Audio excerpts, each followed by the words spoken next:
जय श्री कृष्ण। दशा माता की, राजा नल, राजा दमयंती की कहानी हमने सुनी। दूसरी कहानी है डाढ़ा बावर्ची। एक बार एक गरीब ब्राह्मण दंपति भिक्षावृत्ति से अपना जीवन यापन कर समय गुजार रहे थे।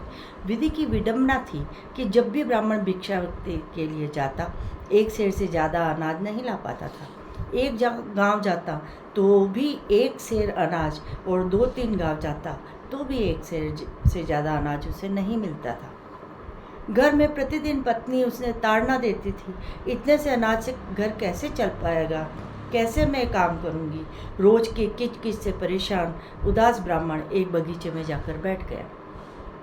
वहाँ भगवान महादेव पार्वती जी चौपड़ पाशे खेल रहे थे। पार्वती जी ने कहा, भगवान, अपनी हार जीत का फैसला कौन करेगा। पार्वती जी के जीतने की इच्छा समझकर महादेव जी उस गरीब ब्राह्मण को बुला कर लाए। ब्राह्मण ने न्याय करने की बात स्वीकार की। उसने न्याय करने की बात अपनी पत्नी से भी बताई।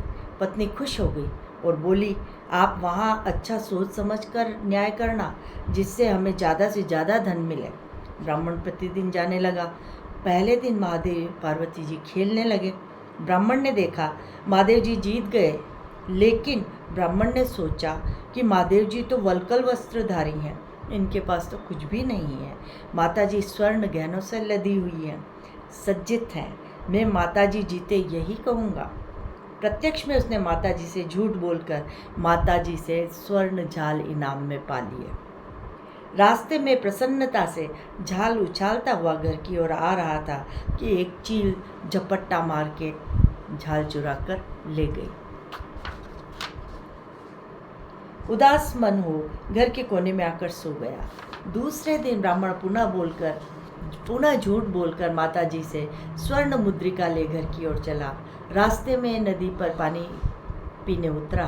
स्वर्ण मुद्रिका हाथ से फिसलकर नदी में चली गई और उसे एक मछली ने निगल लिया। फिर से उदास मन से घर आकर सो गया। अगले दिन पुनः माता जी को जिताकर उसने चंदन की लकड़ियाँ प्राप्त की। पुनः रास्ते में लकड़हारा लकड़ी से भरी गाड़ी लेकर भटक गया और उसके घर लकड़ियाँ नहीं पहुँच सकी। इस प्रकार ब्राह्मण प्रतिदिन की भांति उदास मन से आकर सो गया। अगले दिन दृढ़ संकल्प कर दाढ़ा बावर्ची और माताजी के पास पहुंचा। खेल समाप्त होने पर माताजी ने अपनी जीत की खुशी में उसे स्वर्ण हार दिया। बड़ी सावधानी से ब्राह्मण हार लेकर घर पहुंचा और चूल्हे के पीछे छिपाकर सो गया। इतनी देर में पड़ोसन चूल्हे की अग्नि लेने आई। गरीब पत्नी ने दालान में से ही उसे चूल्हे के अंदर से राख हटाकर अग्नि ले जाने की बात कही। पड़ोसन चालाक थी, चकोर थी। चूल्हे के पीछे छिपे हार को देखकर ललचा गई और चुपचाप उसने हार को अपने आंचल में छुपा लिया और चली गई। कुछ देर बाद पत्नी देखा आज भी ब्राह्मण कमा के कुछ नहीं लाया। वह उससे पूछने लगी, आज क्यों चुपचाप हो। ब्राह्मण बोला, मैं कमा कर तो बहुत कुछ लाता हूँ, पर तेरा भाग्य अच्छा नहीं है, सब रास्ते में ही खो जाता है। आज चूल्हे के पीछे देख, मैं बहुत कीमती हार लाया हूँ। पत्नी दौड़कर गई, लेकिन चूल्हे के पास कुछ नहीं मिला। पुनः दोनों मन महसूस कर सो गए। पत्नी ने पूछा, तुम न्याय कैसे करते हो, तुम कैसे उनका फैसला सुनाते हो, मुझे बताओ, कहीं तुम अनीति के रास्ते पर तो नहीं चल रहे।